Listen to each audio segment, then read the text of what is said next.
Bonjour, on va voir ici une méthode pour étudier les variations d'une fonction sans son allure graphique.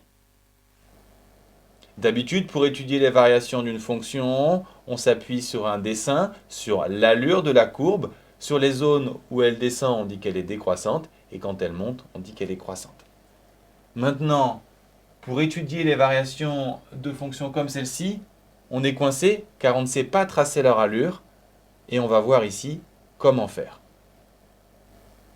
Observons les différences entre un intervalle où la fonction est croissante et un intervalle où la fonction est décroissante.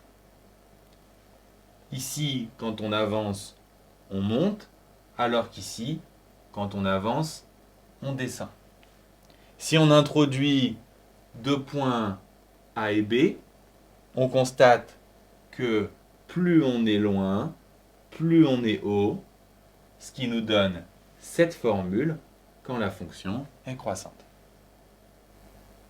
Dans une zone où f est décroissante, si je prends à nouveau deux points A et B, je constate qu'au contraire, plus je suis loin, plus je suis bas.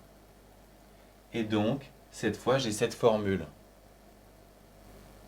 Autrement dit, si je prends A plus petit que B sur un intervalle où la fonction est croissante, plus je suis loin, plus je suis haut. Donc, les inégalités sont conservées. Maintenant, si je me place sur une zone où la fonction est décroissante, si je suis plus loin, cette fois je suis plus bas, les inégalités changent. Ainsi, quand je n'ai pas l'allure de ma courbe, je vais pouvoir utiliser cette différence entre les zones où elle est croissante et décroissante. Si j'ai A plus petit que B et que f de B plus grand que f de A, alors la fonction sera croissante.